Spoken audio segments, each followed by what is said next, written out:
நானும் உங்கள் நண்பன் கொஞ்சம் உங்களுடன் பேசப் போகிறேன். அவ்வளவுதான். இன்னைக்கு நான் ரொம்ப லேட் ஆகிட்டா நான் வேலைக்கு நான் போகுது. ஏன்னா என்னுடைய லைசன்ஸ் ரினியூவல் பண்ணணும். அதுக்காக ஆர்டிஓ ஆஃபீஸ்க்கு நான் போக வேண்டியிருக்குது. அதனால ஒரு பாதி நேரம் லீவு கட்டிக்கிட்டு நான் ஆர்டிஓ ஆஃபீஸ் வேலையெல்லாம் முடிச்சுட்டு திருப்பி நான் வேலைக்கு போகும்போது உங்கள்கிட்ட நான் சத்த பேசுறதுக்காண்டி பேசுறேன். ஏன்னா லேட் ஆகி போச்சு, என்னத்த பேசுறேன்னு நான் நினைச்சிட்டு இருந்தேன். ஆனா பேச வேண்டிய சூழ்நிலை. ஏன்னா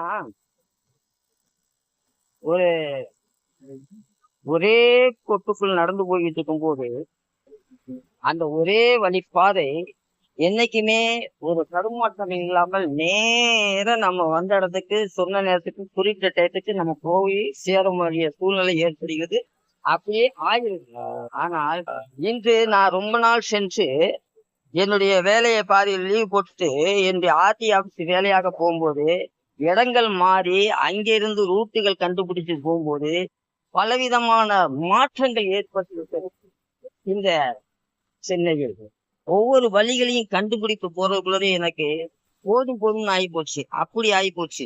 ஏன் கூறுறேன் அப்படின்னா, நாம எப்போதும் ஒரே வழியில போயிட்டு இருக்கிறதுனால நமக்கு அந்த கண்ணோட்டம் மட்டும்தான் நமக்கு தெரிகிறது.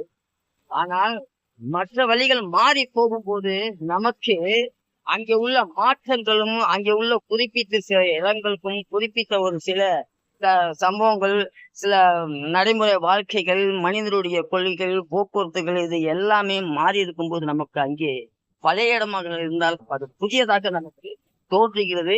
அதை புதியதாக தோன்றும் போது நாம அதை செயல்படுத்தும் போது கொஞ்சம் சீராக அமைக்கிறதுக்கு நமக்கு கடினமாக இருக்கிறது. அதனால நாம பழைய நிலைமையிலேயே இருந்துகிட்டு போன வழியிலேயே போகாம கொஞ்சம் ரூட்டுகளை கண்டுபிடிச்சுக்கணும். அந்த அப்பப்ப நாம கொஞ்சம் கொஞ்சம் சுத்தி பார்த்து அந்தந்த இடங்கள்ல நம்ம கொஞ்சம் கவர் பண்ணி வச்சுக்கிட்டோம்னா நம்ம வேலைகள் ஈஸியாக முடியும். நான் உங்கள் நண்பன், உங்களில் ஒருவன்.